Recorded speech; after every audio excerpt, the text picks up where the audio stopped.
calm your anxiety. 1. Let's talk about anxiety. Honestly. Okay, let's start with this.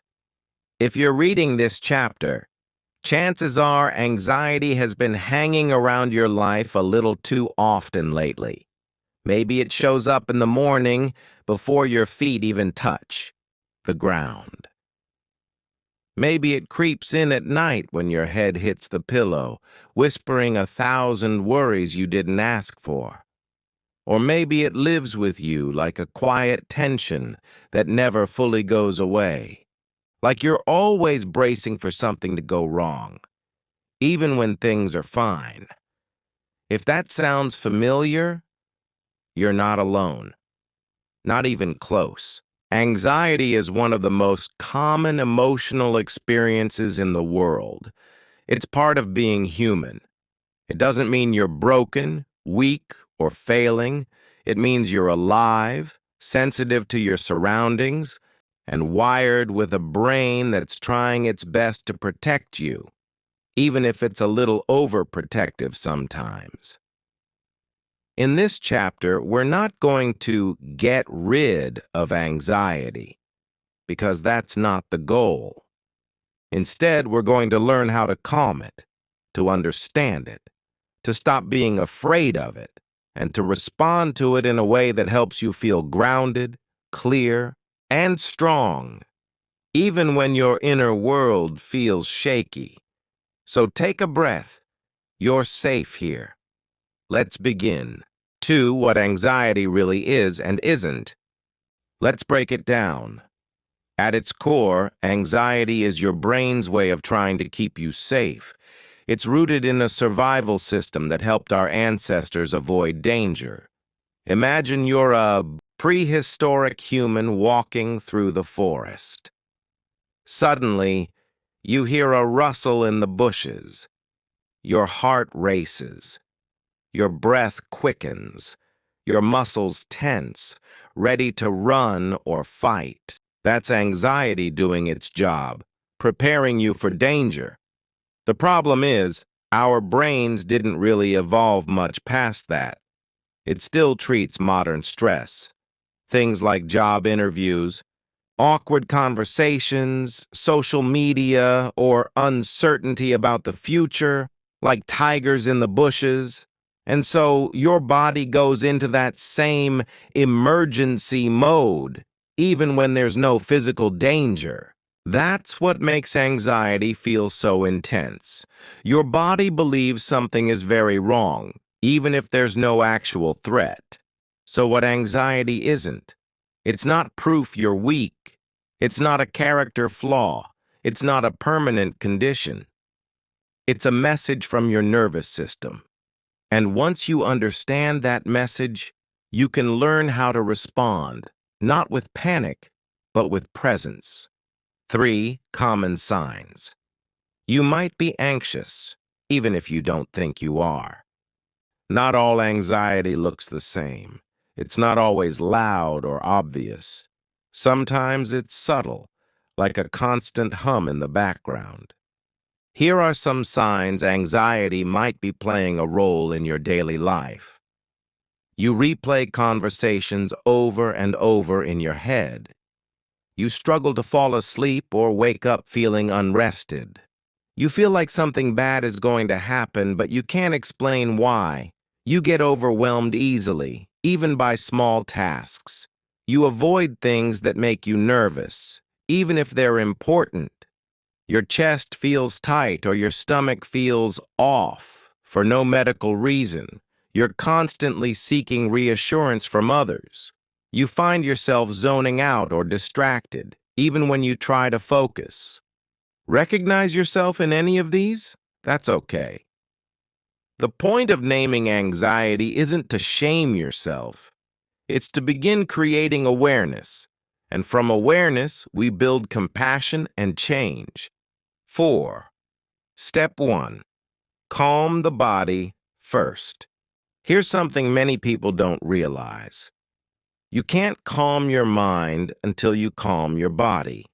When anxiety hits, your nervous system goes into a stress response, fight, flight, freeze, or fawn.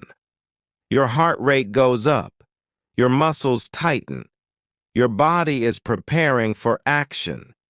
If you try to think your way out of it while your body is still in panic mode, it usually doesn't work. That's like trying to do math during a fire drill. So first, bring your body back to a sense of safety. Here are some powerful science-backed techniques that really help. 4.1. Deep, regulated breathing. Your breath is your anchor. When anxiety speeds everything up, you can use your breath to slow everything down. Try this simple practice right now. Inhale through your nose for 4 counts, hold for 4 counts, exhale slowly through your mouth for 6 to 8 counts, repeat for 2 to 3 minutes. This type of breathing helps stimulate your vagus nerve, which calms your heart rate and signals your brain that it's okay to relax. 4.2. Grounding techniques. When anxiety pulls your mind into the future, grounding brings you back to the now. Try the 5-4-3-2-1 technique. 5 things you can see, 4 things you can touch, 3 things you can hear, 2 things you can smell, 1 thing you can taste. This forces your brain to shift from anxious thoughts to sensory awareness. It's surprisingly effective. 4.3. Shake it off. Literally. Animals in the wild shake after a stressful experience to release adrenaline from their bodies. You can do the same. Try standing up, shaking your arms, legs, and shoulders, and doing a few gentle stretches. Dance it out if you want. Movement helps your body process excess energy that comes with anxiety. 5. Step 2. Calm the mind with compassionate thinking. Now that your body is starting to settle, let's look at your thoughts. An anxious mind often tells us scary stories, most of which are not true, or at the very least, not helpful. Here's how to work with those thoughts without being controlled by them. 5.1. Name it to tame it. When you're caught in anxious thinking, try to gently label what's happening. I'm noticing anxious thoughts. My mind is spinning right now. This is a worry, not a fact.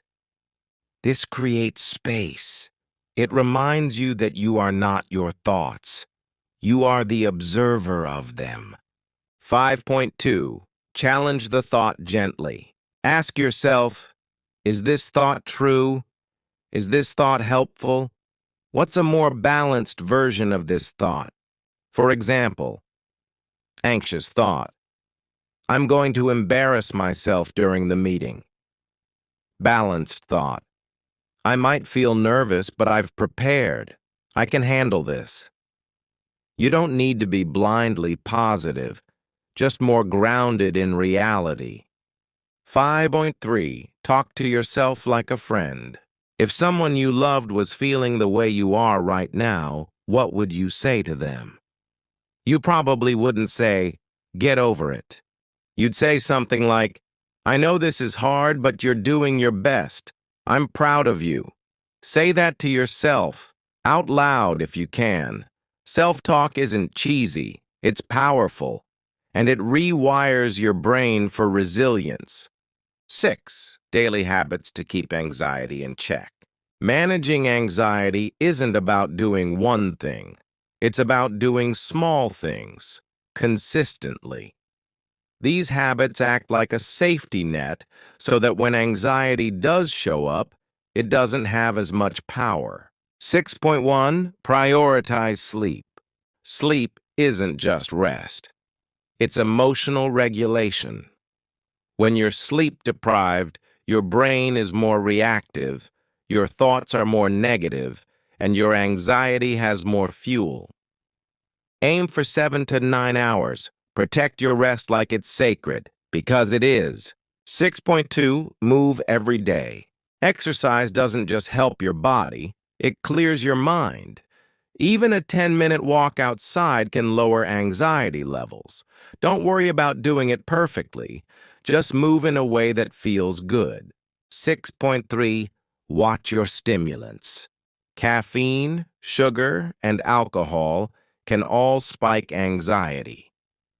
That doesn't mean you have to give them up completely, but be mindful. Pay attention to how you feel after a cup of coffee or a glass of wine. Your body has wisdom. 6.4. Create digital boundaries. Your phone isn't evil, but it's loud. Constant notifications, scrolling, and comparison can quietly add to anxiety. Take regular breaks. Put your phone away at night. Reconnect with the real world. 6.5. Mindfulness practice. Even 5 minutes of sitting quietly and focusing on your breath can change your relationship with anxiety. It helps you notice your thoughts without getting swept away by them. Over time, mindfulness creates more calm and less chaos.